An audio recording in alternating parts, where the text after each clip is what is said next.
Everyone, this is Patrick with the Jackman Group LLC, and welcome to Pause Break 30. I want to thank you for joining us for this edition of Pause Break 30. If you were with us last Thursday, we spoke extensively for the 30 minutes about mental health. And today I have a special guest, Lisa Maynard, and she is going to talk today about marriage, specifically marriage as it relates to navigation throughout marriage during this COVID-19. So Lisa, welcome to Pause Break 30. Thanks so much for having me, Patrick. Before we get into the list of questions that I have, and we got some of the questions came from some of our viewers from last week's session. So I'm going to get into those shortly. But Lisa, give us a quick overview of what you do in your company so that our viewers know more about you. Sure. I am a therapist in private practice. I work primarily with women who have experienced trauma. Also, life transitions. I've got an extensive background in foster care and adoption, so work a lot with foster and adoptive families. But really my main interest is working with women and helping them work through some of those life changes that come along, whether it's, starting a new family, getting married, getting divorced, having a baby or watching your babies fly the nest. And then again, as I said, I've got a pretty extensive background in trauma as well. So helping women who have experienced domestic violence, sexual assault, that kind of thing. And just helping them to come to terms with what's going on in their life. Awesome. Yeah, I'm also a yoga teacher, so Okay. I incorporate a lot of yoga philosophy in my work, a lot of mindfulness, meditation, just sort of getting grounded in the here and now. And I think that that's really useful for everybody, actually. All right. So Lisa, we have when we talk about marriages, and sounds like if you do a lot, as you said, with couples, with women, with men. How long have you been in business? I've been doing this work for more than 30 years. Wow. So you Yes, I have was a small child. you have a wealth of experience and a wealth of knowledge. So you are the one that we've come to answer some of these questions to help us out during this time of COVID-19 and isolation, as well as social distancing and quarantine. So, and I asked our viewers last week to submit a list of questions for us and topics. And this was one topic that came through. How do I handle my marriage while both of us are at home? So one of the questions was, with my husband and I working from home, something we've never done before the virus, how can I deal with not being so irritable with my spouse? hmm So stress really causes us to oftentimes be irritable. It's just sort of the nature of it. We get stressed and it's got to have an outlet, right? There's an energy that needs to come out. And so oftentimes that comes out as irritability. So one of the ways to manage that might be to have conversation about how are we going to manage this? How are we going to be in the same space 24/7, basically with nobody else? Hopefully finding ways to do that outreach, but really, stuck in the same place all day, all night, when you're absolutely not used to that, when you're used to having, time to go your own ways. So communicating about how are we going to do this?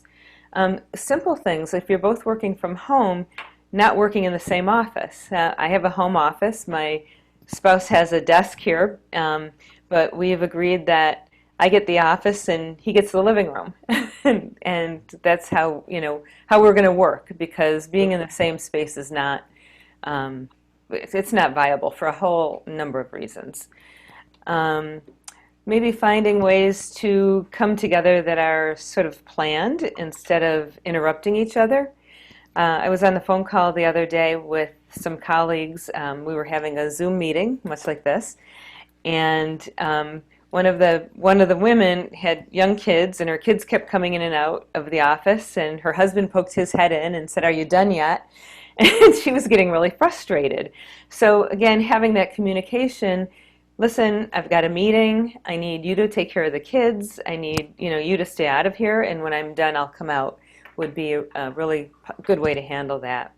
And then making sure you have a little bit of room for forgiveness for that irritability. It's just natural. We're not in a normal situation. Sure, sure. And this is our viewers are all over, not just Rochester. Mm-hmm. Uh, of course, we're going to be utilizing Facebook to get this out, and the other social media mediums to get this out to everyone. Mm-hmm. Here's another one. So you mentioned about stress. Mm-hmm. What about the stress that comes from not only husband and wife working at home, but also now you throw the kids in the mix because the kids are not in school, so they're home 24/7. So you have a family that's not accustomed to being at home 24/7, 24 hours a day, 7 days a week. How does the family deal with this new dynamic? Yeah, so stressful. My children they're adults and they're out of the home, and I'm feeling very thankful about that. They're in a good place, but I'm also thankful that they're not here putting that added pressure on me, right? So if you're working at home, again, you've got a schedule, you've got things to do to accomplish for work, and you've got children running around the house. So again, having communication with your spouse and with your kids, maybe, sort of tag teaming the kids, so that there's some some sense of productivity, right? Mhm. Because when you've got little ones or even teenagers who are looking for things, everybody is dysregulated, right? Sure. Everybody's dysregulated, and so the kids are all the more so. And if we can help them to feel supported and safe, and find ways to keep them busy and occupied while we're doing our work. And again, tag teaming, if you have a spouse, it's a great idea. It's really hard for single parents to manage all of this. It's Right. really hard.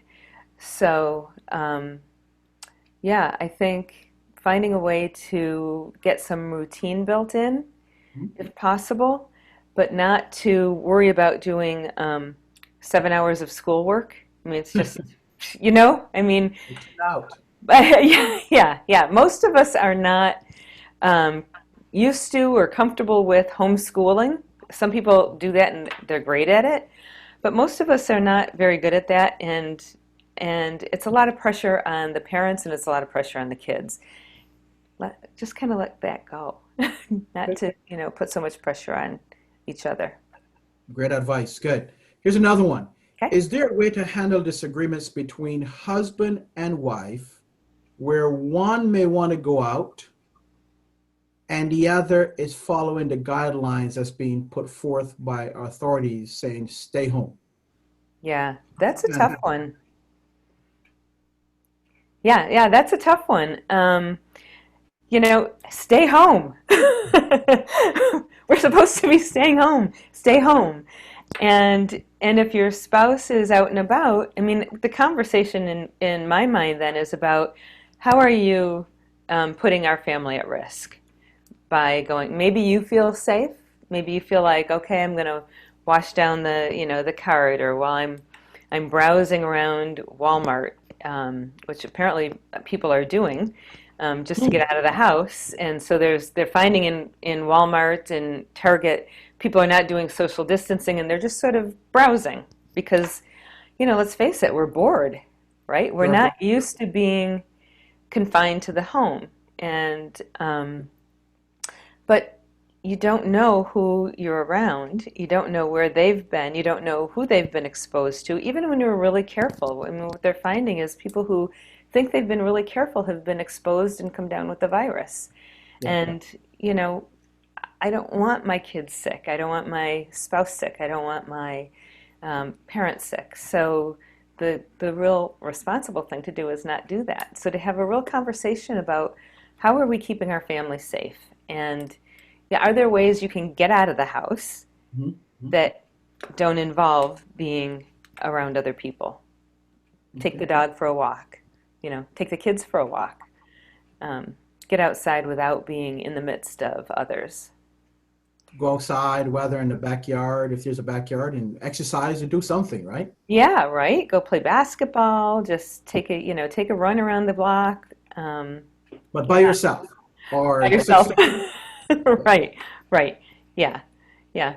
Or with the people you live with. What the authorities are saying is the only people you should be spending time with are the people you live with Okay, okay, that's in the same household, right? in the same household. Yep, Great, yep. great, great, great. Well, I'm on with Lisa D. Maynard. She's a licensed therapist here in Rochester, New York, and this is Pause Break 30. Do us a favor, go ahead and like this and share this with your friends, set up a watch party, and give us your comments and feedback on Pause Break 30, specifically this edition. Lisa, I have another question here for you. Okay. Let's see, let's say one person's job has allowed them to work from home prior to COVID-19, and they already have a system in place. So they have a system, a routine in place, and now their spouse is forced to work from home because of the virus, and that disrupts the system, the whole routine in the system. What can you provide in terms of insights on how the couple should handle this new dynamic? Yeah, so that's you actually see this, outside of COVID-19 in when couples are retiring. So Okay. maybe the woman has been home and has sort of got her routine, and she's got a way of doing things, right? As you say, a structure in place, and then suddenly her husband retires, and he's all up in her stuff. you know, wanting to manage how the dishwasher gets loaded. Okay. Got it. And right, so causing some stress. So sort of the same kinds of things. Whether both partners in the home are working from home, or in a lot of cases, people are being laid off. They're not working, and Right. they're home, which causes even more stress. Sure. Those of us who can work from home are pretty fortunate in that we still feel, I feel a sense of financial security that somebody who lost their job, in the restaurant business or the um, hospitality industry. Mhm. I heard a statistic this morning that 49% of those out of work right now are in the hospitality industry. Oh, wow. Yeah, it's Wow. huge, right? So what do you do if you're home and you're not working from home and you've got all this time Yeah. and you can't go anywhere and there's all this stress? So, online shopping's probably not a great idea. you know. Especially if you don't have any income. Exactly, right. Yeah, so figuring out how to be careful, how to manage your stress, how to have conversations with your partner, your spouse. Communication really is the key to everything, and having those really good heart-to-heart talks. Listen more than you speak. You have two Mm. ears and one mouth, right? So Sure. listen more than you speak. Hear what's going on for the other person. Sort of, touching on back on that irritability again, finding out what's underneath the irritability. So, you know, one person snaps at the other because now you're getting in my space and you're bugging me. Um, what is it that you need right now? Is a great question. What is it that you need right now? You know, is there something that you're worried about? Is there some way I could be helpful to you right now? Um, And then it's also okay if one person is working from home and the other isn't, to set some boundaries. To say, sweetheart, you know what?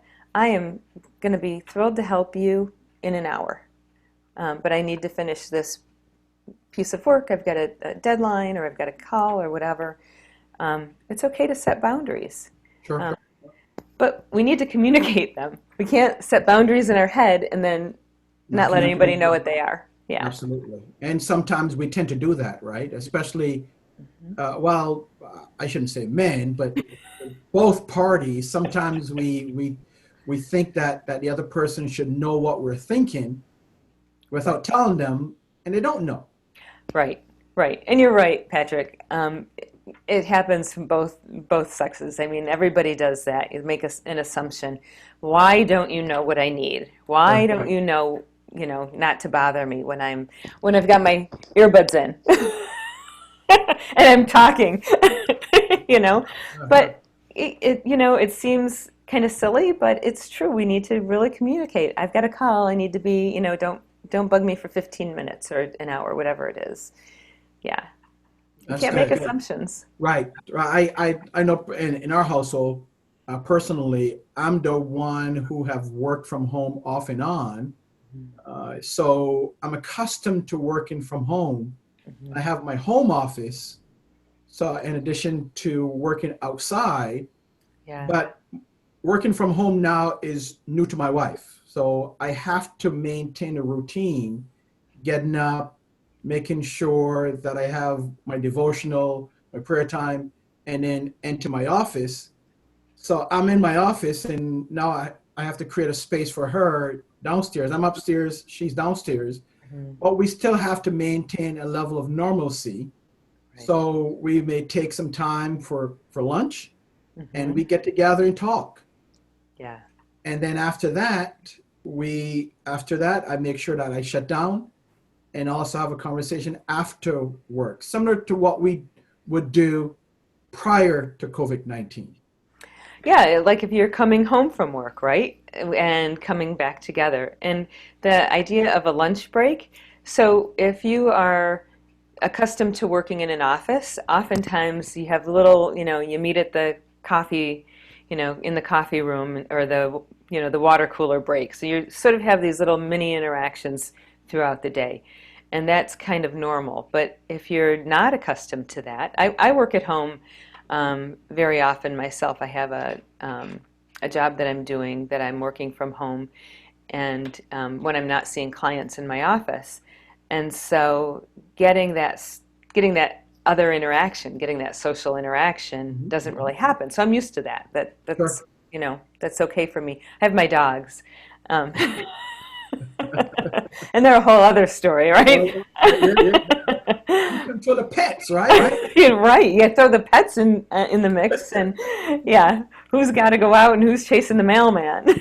Sure, sure. Yeah. So yeah, creating those times where you're saying you're coming together, and then the times that are protected so that you can do what needs to be done, and then you know working from home also tends to bring us to a place where we're always working. Right. We're so connected, right? So important to shut it all down, you know, um, have a no cell phone rule at the dinner table, no cell phone rule in the bedroom. You know, finding ways to be connected without work intruding. It's very easy to let work intrude, and you know, people if they can reach you, they'll try to reach you, and if they reach you, then you're hooked, right?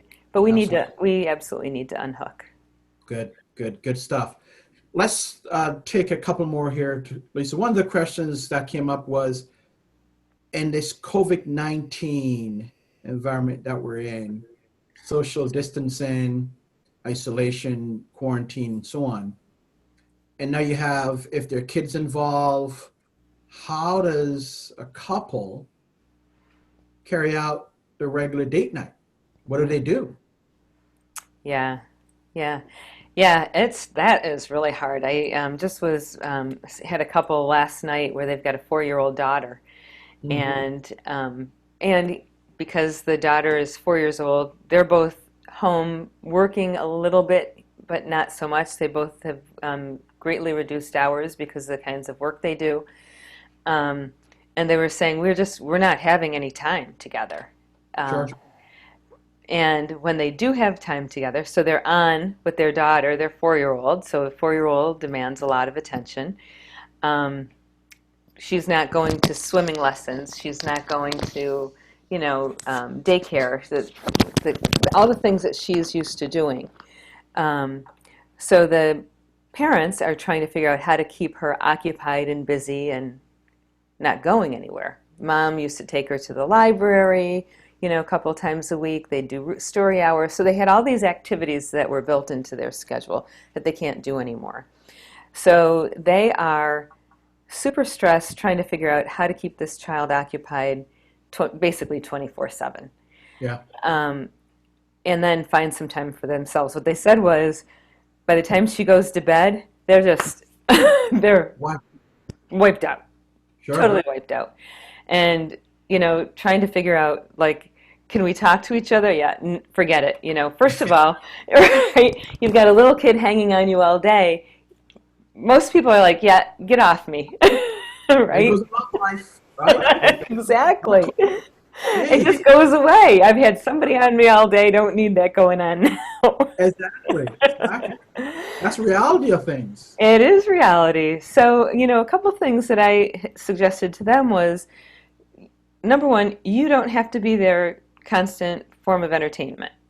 Hmm. And this is a very unusual situation. It's not normal.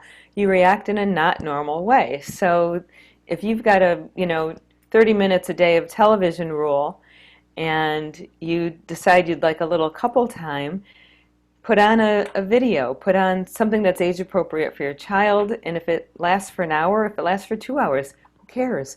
I mean, we just can't possibly fill up all this time with constructive, art projects. There's some great stuff. I see a lot of people doing really creative things with their kids, but Okay. I don't know that it's sustainable for months. Yeah. Yeah. Sunday through Saturday, 7 days a week, from 6 o'clock in the morning until 8 o'clock at night. I mean, I'm tired just thinking about it. Um, Wow. yeah, so sort of relax the expectations a little bit. Have some fun when you can. And then the suggestion I made to this couple was take a 15-minute period. So just start small, because it feels overwhelming to have a full-on date night. I don't think I'm going to manage it. What if my partner falls asleep on me? Then I'm going to Hmm. be mad. You know, take 15 minutes. Have a cup of tea, a glass of wine, soda, whatever it is that helps you to feel like you can calm down for a little bit. Just 15 minutes. Check in. Look in each other's eyes. Hold each other's hands. Just, I'm here for you, sweetheart. What is it you need? How can we connect just in this little brief time, knowing that this is not forever? Right. This is Good. not forever. This It- is a horrible crisis. It's a yeah. horrible, scary time. It's not going to be forever. So we got to do what we can, right? Yeah, Yeah. exactly. Lisa, this is great advice. I thank you so very much. Again, this is Pause Break 30. My guest is Lisa D. Maynard. She is a licensed therapist here in Rochester, New York. Lisa, what if some of our viewers or one of our viewers would like to contact you? How do they go about doing that? Sure. So I am an affiliate of Tree of Hope Counseling. I could be reached by my personal phone number. It's 585-507-7588. My email address is lmaynard, so LMAYNARD, at SATIVIRYA.com. It's lmaynard@sativiria.com. You can also contact Tree of Hope Counseling. Their their website is www.treeofhopecounselingrochester.com. So it's all one word, treeofhopecounselingrochester.com. So So again, your telephone number is